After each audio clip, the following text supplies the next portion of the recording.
मुक्काम पोस्ट खुटाळा तालुका चिमूर येथील प्रफुल्ल गुलाब शेंडे यांची नागेश कांबडी यांनी घेतलेली मुलाखत ऐकूया.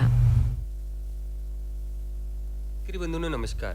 शेतकरी बंधूंनो, आज आपण भेटत आहोत मशरूम लागवड या विषयी चिमूर तालुक्यातील खुटाळा या गावातील युवा शेतकरी प्रफुल्ल गुलाबराव शेंडे यांच्याशी. शेंडेजी नमस्कार. नमस्कार सर. शेंडेजी, आज आपण खुटाळा या ठिकाणी मशरूम लागवड करून राहिले आहेत, तर याची सुरुवात कशी काय केली आपण?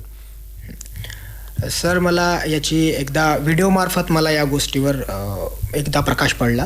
ॲक्च्युली मला एक व्हिडिओ पाहायला मिळाला आणि त्या व्हिडिओमधून माझ्या मशरूम लागवडीची ठिणगी पडलेली आहे. आणि जसा मी तो व्हिडिओ बघितला त्याच्यानंतर मला वाटलं की आपण मशरूमची लागवड करू शकतो. एक नवीन प्रकार आहे. जगामध्ये एक असा न्यूट्रिशियस फूड आहे जो आपल्याला चांगल्या प्रकारचे न्यूट्रियन्स त्याच्या खाद्यामधून आपल्याला मिळत असतात आणि ते आपल्याला आहारामध्ये जर रेग्युलर उपयोग केला तर आपल्या शरीरासाठी त्याचे भरपूर फायदे होतात. आणि हा फायदा जर आपण लोकांपर्यंत पोहोचवू शकलो तर त्या व्हिडिओच्या मार्फत मला ते दिसलं आणि लगेच मी मशरूम लागवडीचा चंग बांधला आणि मशरूम लागवडीला सुरुवात केली. जसं लागवडी मी अगोदर सुरुवातीला 1 किलोची लागवड केली होती. नंतर मला त्याच्यामधून भरघोस नफा म्हणजे 1 किलोमधून जवळपास 10 किलोचं उत्पन्न मिळालं आणि त्याच्यापैकी 6 किलो आम्ही घरी खाल्लं आणि 4 किलो आम्ही वाटून दिलं. तर नंतर लगेच लक्षात आलं की आपण चांगल्या प्रकारे मशरूमचं लागवड करू शकतो आणि तिथून मी सुरुवात केली सर. बरं, आपण म्हटलं की मशरूम लागवडीला आपण सुरुवात केली महत्त्वाची, तर ही संकल्पना ही काय रुजली बा? आपण तर शेती करत होते, महत्त्वाचं आपलं शिक्षण कुठपर्यंत झालं आहे याबद्दल थोडं. ॲक्च्युली सर, माझं शिक्षण हे MSc झालेलं आहे कम्प्युटर सायन्समध्ये. आपल्या सरदार पटेल महाविद्यालय चंद्रपूर इथेच माझं शिक्षण झालेलं आहे. आणि सोबत मी स्पर्धा परीक्षेची तयारी करत असताना जवळपास 3 ते 4 वर्ष मी स्पर्धा परीक्षेची तयारी केली. सोबत मी नाईट शिफ्ट पण करत होतो, म्हणजे एक पार्ट टाईम जॉब करत असताना. आणि तो जॉब करता करता मी अभ्याससुद्धा केला, स्पर्धा परीक्षा तयार केली. तर हे करताना म्हणजे कुठेतरी एक ठिणगी पेटत होती की नाही, आपण स्वतःचा व्यवसाय उभारायला पाहिजे आणि तो व्यवसाय उभा करून आपण कुठेतरी समोर जायला पाहिजे. शेतकऱ्याचे मुलं आहोत तर आपल्यामध्ये एक वेगळी कॅपॅसिटी असते, एक वेगळी क्युरिओसिटी असते प्रत्येक गोष्टीबद्दल आणि ती क्युरिओसिटीची जिज्ञासा घेऊन मी समोर जाण्याचा चंग बांधलेला होता. आणि अधिकारी व्हायची ही जिद्द हे एक बाजूला ठेवून मी मग शेतकरी वर्गातूनच म्हणून ॲग्रो आणि एज्युकेशनमध्ये संस्कार एज्युकेशन अशी फील्ड निवडून आपण मशरूम लागवड आपण करून राहिलेले आहेत. लागवडीसाठी केव्हा सुरुवात केली आपण? सर, मी लागवडीची सुरुवात सर नोव्हेंबर 2017 पासून सुरुवात केली. त्याची ठिणगी मला जवळपास ऑक्टोबर 2017 मध्ये पडलेली होती. लगेच मग मी 2017 मध्ये नोव्हेंबरमध्ये मी लागवड केली आणि डिसेंबरमध्ये त्याचं जवळपास म्हणजे 25 दिवसामध्ये उत्पन्न मिळतं. डिसेंबरमध्ये त्याला उत्पन्न मिळालं मला. आणि जानेवारीमध्ये मोठी लागवड मी जवळपास 30 किलोची लागवड केली. जवळपास त्याचे माझे 300 बेड तयार झाले आणि त्याच्यामध्ये विक्रमी उत्पादन जवळपास 2 क्विंटलपर्यंत मी उत्पन्न काढलेलं आहे सर. आणि ते माझ्याकडे जवळपास आता 4 ते 5 लोक सेलिंग आणि मार्केटिंगसाठी उपलब्ध आहेत. त्यावेळेस मी एकटा होतो आणि एकट्याने ते 2चे 2ही क्विंटल मशरूम मी स्वतः एकट्याने विकले आहेत सर, जेव्हा की माझ्याकडे कोणतेही मार्केटिंगचे फंडे नसताना. तो तेव्हापासून मला मग त्या गोष्टीचा एक कॉन्फिडन्स आला की मी मार्केटमध्ये मशरूम चांगल्या प्रकारे विकू शकतो. बरं, याची जी सुरुवात आपण 2017 मध्ये आपण केली सुरुवातीला, तर याच्यासाठी लागणारं जे बियाणं आहे, लागणारं जे प्रशिक्षण आहे महत्त्वाचं, जे काही आपलं प्लॅनिंग होतं महत्त्वाचं, हे कशा पद्धतीने केलं आपण? सर, ॲक्च्युली जर मशरूमचं जर आपण बघितलं तर मशरूमच्या लागवडीपासून मी पुण्याला माझं प्रशिक्षण झालं आहे. आणि त्याच्यानंतर सर मशरूम लागवडीबद्दल जे महत्त्वाच्या गोष्टी होत्या त्या सर, तुम्ही प्रशिक्षणमध्ये कितीही शिकले तरी जोपर्यंत एक्सपिरियन्स अनुभव घेत नाही तोपर्यंत तुम्ही कोणतीही गोष्ट शिकू शकत नाही, असा माझा वैयक्तिक माझं मत आहे. तर त्यानुसारच मी स्वतः एक्सपेरिमेंट करत गेलो. एक एक्सपेरिमेंट करता करताना मला नवीन अनुभव आले आणि त्या नवीन अनुभवासोबत मी बऱ्याचशा गोष्टी शिकत गेलो सर. आणि त्या अनुभवातूनच मग लगेच लक्षात आलं की आपण ट्रेनिंग सुद्धा घेऊ शकतो आणि लोकांना मशरूमचा व्यवसाय करावा यासाठी उद्युक्त करू शकतो. आणि त्यामुळेच या क्षेत्रामध्ये मी पाऊल टाकलंय सर. सर्वात महत्त्वाचं म्हणजे शेंडेजी मार्केटिंग. तर लोकांना तर सुरुवातीला नवीन वाटलं असेल हे सर्व काही, आणि आपण खुटाळा या ठिकाणी मशरूम लागवड करून राहिले, तर मार्केटिंग कशा प्रकारे उपलब्ध झाली? नक्कीच सर, म्हणजे अशा प्रकारचे मला म्हणजे भरपूर सारे कॉल्स येतात.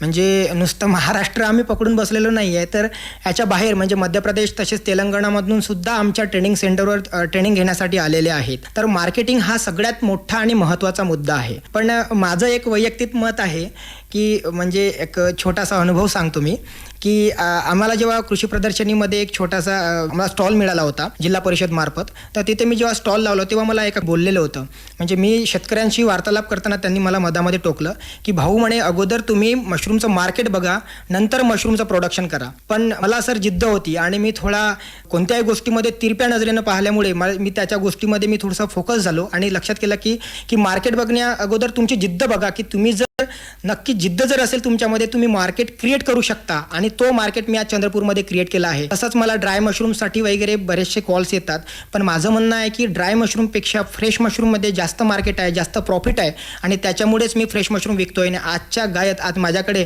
ड्राय मशरूमसुद्धा अवेलेबल आहे आणि फ्रेश मशरूमसुद्धा, जे मी सेलिंग करतोय मार्केटमध्ये सर. बरं, याचे ग्राहक आपल्यापर्यंत येत असतात की आपण ग्राहकापर्यंत पोहोचत असता आणि कशा प्रकारे सेलिंग करत असता याची? बरोबर सर, खूप चांगला प्रश्न विचारला सर तुम्ही. कारण सर मशरूम अशी वस्तू आहे जे बऱ्याचशा लोकांना माहिती नाहीये.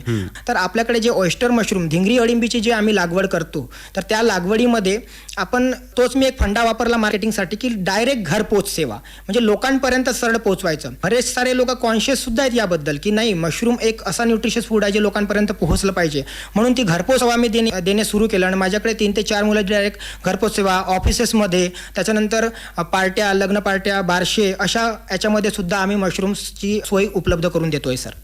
नक्की. आणि सेलिंग करतोय.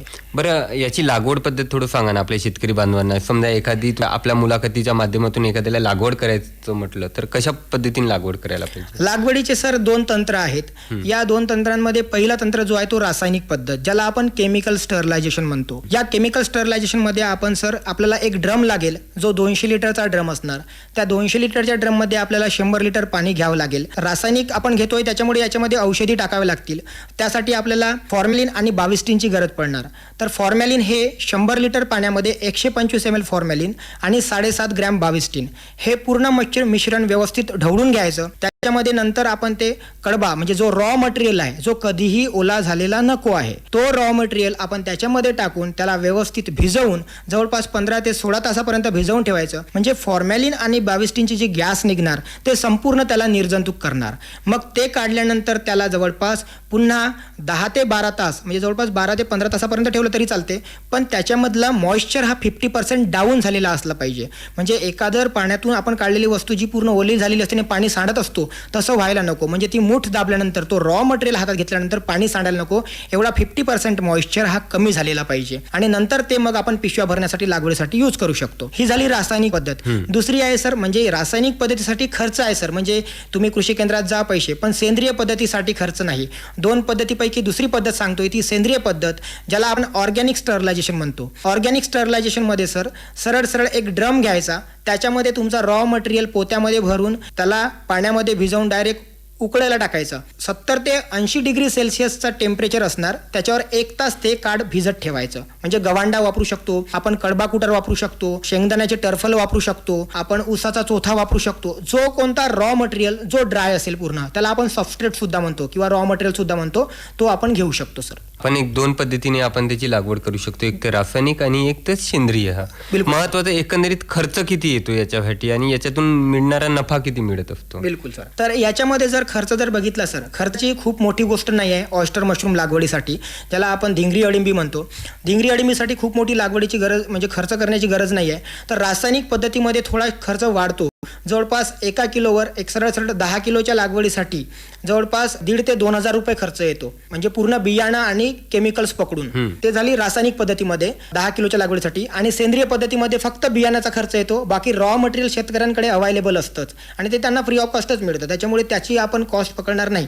तर जवळपास जर आपण पकडलं तर रासायनिक पद्धतीसाठी 2,000 आणि याच्यासाठी आपलं 1,500. आणि नफा सर त्याच्या जवळपास 1 किलो मधनं, म्हणजे 10 किलोच्या बेडमधनं जवळपास जर परफेक्ट ज्या वेने आम्ही मशरूमचं उत्पादन करतो त्या वेने जर मशरूमचं उत्पादन केलं, किंवा जे जर आपण बघितलं तर Chandrapur is one of the hottest city in the world.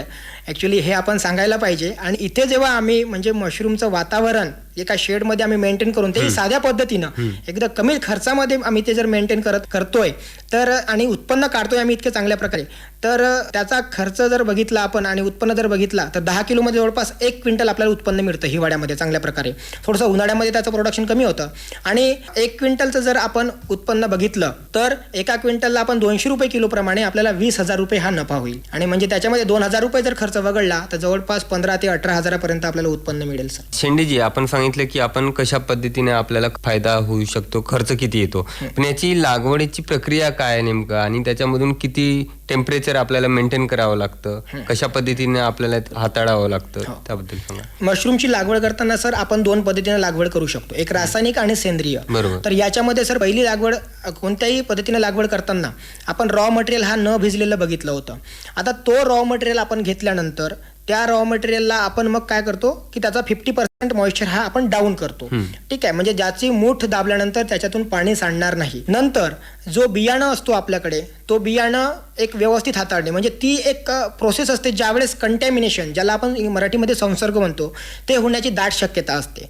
म्हणून त्यावेळेस आपल्याला ते ज्याला आपण बियाणाला आपण इंग्लिशमध्ये स्पॉन म्हणतो, SPAWN, तर ते स्पॉन जे आहे हाताळताना म्हणजे तोंडाला मास्क असलं पाहिजे, डोक्यावर ते ग्रीन कलरची टोपी असली पाहिजे, त्याच्यानंतर हातामध्ये ग्लोव्ज असले पाहिजे, हातमोजे. तर या पद्धतीने एकदम व्यवस्थित पद्धतीने आम्ही लागवड करतो. ते बघताना सर आपण याच्यामध्ये काय करू शकतो की मशरूमची लागवड करताना त्याला आपण व्यवस्थित भरायचं असते. म्हणजे एका पॉलिथिन बॅगमध्ये जेव्हा आपण भरतो तेव्हा 5 सेंटीमीटरचा जवळपास आपण थर घेतो. त्या थरामध्ये आपण बांगडी पद्धतीने म्हणजे सर्कल पद्धतीने आपण त्याच्यावर सर ते बियाणं टाकतो. ते बियाणं टाकल्यानंतर आपण त्याच्यानंतर पुन्हा एक थर भरतो. असे जवळपास एका पिशवीमध्ये 4 ते 5 थर बसतात आणि या थरामध्ये एक पिशवी ते पूर्ण हवाबंद पॅक बंद करून आपल्याला ती बांधायची असते. आणि नंतर त्याला सर ऑक्सिजनची आवश्यकता असते, म्हणजे एअरेशनची आवश्यकता असते, जसं ते श्वासोच्छवासासाठी. त्यासाठी आपण छिद्र पाडतो सर. त्याला आम्ही जवळपास 8 छिद्र पाडतो फक्त, ज्याच्यामधून एक मजबूत आणि चांगला त्याच्यामधून पिनहेड्स निघतो आणि त्याचं मोठं मशरूम तयार होतं सर. आता त्याच्यासाठी जवळपास आपल्याला सर 25 डिग्री सेल्सिअस टेम्परेचर हे कमी जास्त म्हणजे 2-3 डिग्री सेल्सिअस मागे पुढे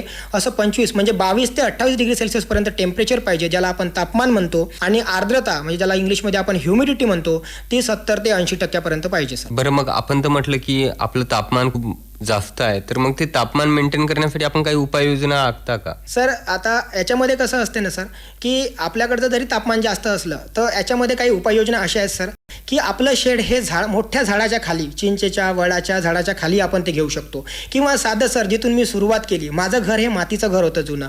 त्या जुन्या मातीच्या घरामध्ये सर बाहेरची हवा आणि आतली हवा आपण कंट्रोल करू शकतो. म्हणजे मातीचं घर हे थंडच असते आणि त्या घरामध्येच मी सुरुवातीला लागवड केली आणि तिथनंच मला या गोष्टीचा म्हणजे मोठ्या प्रमाणात उत्पादन घेऊ शकतो, कारण की माझं घर हे खूप मोठं आहे. तिथेच मी सुरुवात केली सर आणि आज माझ्याकडे एक वर्ल्ड क्लास असा शेडसुद्धा आहे ज्याच्यामध्ये मी चांगल्या प्रकारे प्रोडक्शन घेतोय सर.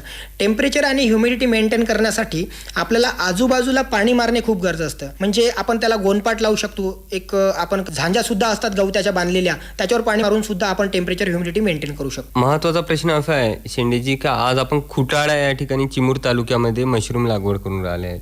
समजा तिथून आपल्याला चंद्रपूरच्या ग्राहकांना समजा मशरूम आवश्यकता भासली तर ते कशा प्रकारे तुम्ही मग पोहोचवत असता, त्याची मार्केटिंग कशी करता? हा सुद्धा खूप चांगला प्रश्न आहे सर, कारण की मशरूम हा सर एक थोडा डेलिकेट आणि नाजूक वस्तू आहे. तर ती वस्तू जर आपल्याला गावापासून, माझं गाव आणि चंद्रपूरचं डिस्टन्स आहे ते 120 किलोमीटर आहे, तिथपासनं मशरूम माझ्यापर्यंत पोहोचण्यासाठी जवळपास 3 तासाचा कालावधी लागतो. 3 तास म्हणजे जवळपास चिमूरवरनं 3 तास आणि माझ्या गावापासून पुन्हा 1 तास, म्हणजे जवळपास 4 ते 4.5 तासाचा कालावधी जातो. तर याच्यामध्ये प्रॉपर पॅकिंग करून ते मशरूम माझ्यापर्यंत पोहोचावं लागतात. तर याच्यासाठी एक बेस्ट वे असा आहे सर की थर्मोकॉल पॅकिंग. त्याच्यामध्ये आपण कूलंट्स यूज करू शकतो. कूलंट्स असतात जे थंड असतात, ते खूप काळापर्यंत टिकतात. आणि थर्मोकॉल असा एक मीडिया आहे सर की ज्याच्यामधून म्हणजे बाहेरचं टेम्परेचर कितीही गरम असलं तरी आतमध्ये तो टेम्परेचर आतमध्ये मॅनेज होतो. आतमधलं टेम्परेचर जर 20 डिग्री सेल्सिअस असेल तर तेवढंच राहणार. आणि त्या प्रकारे आपण ते घरून मशरूम आम्ही चंद्रपूरपर्यंत ट्रान्सपोर्ट करतो सर बाय बस. बरं, आपण बोलताना बोलले की ड्राय मशरूम देखील आपण विक्री करत असतात. त्या ड्राय मशरूममुळे कोणकोणते फायदे होतात आरोग्यासाठी वगैरे? बिलकुल सर, आरोग्यासाठी सगळ्यात महत्त्वाचा फायदा म्हणजे मशरूमसाठी सर स्पेशली मी तुम्हाला काही गोष्टी सांगू इच्छितो की मशरूममध्ये जे न्यूट्रिएंट्स आहेत ते सांगू इच्छितो की मशरूममध्ये vitamin A, B, C, D हे 4ही व्हिटॅमिन्स आहेत. तर कॅल्शियम आहे, लोह आहे, फॉस्फरस आहे, तांबे आहे, सेलेनियम आहे.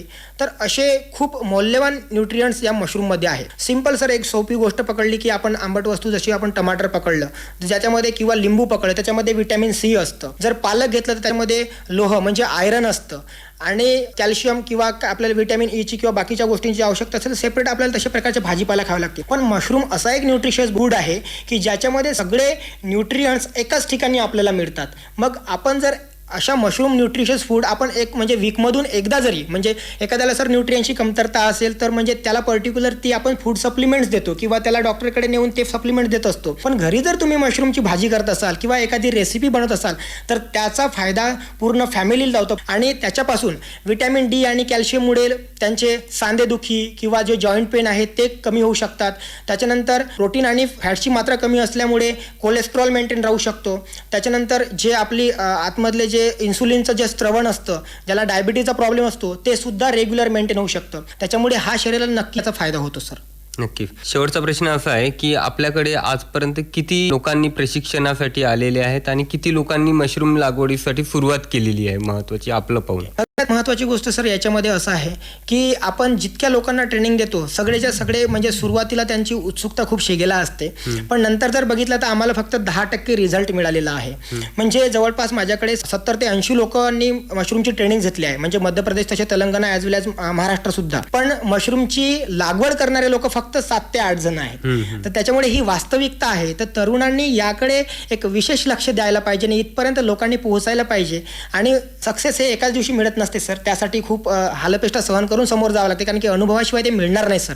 आणि म्हणून युवकांना मी इथे आमंत्रित करतो की त्यांनी यावं आणि या रोजगारामध्ये येऊन पाऊल टाकावं. आणि खूप चांगला एक प्लॅटफॉर्म आहे ज्यांना चांगला रोजगार मिळू शकतो घरच्या घरी. प्रफुल्ल गुलाबराव शेंडेजी, आपण जे मशरूम लागवड याबाबत जी आपण बातचीत केली त्याबद्दल मी चंद्रपूर आकाशवाणीच्या वतीने आणि इतर शेतकरी बांधवांच्या वतीने मी आपले आभार मानतो. बरे, धन्यवाद. धन्यवाद सर.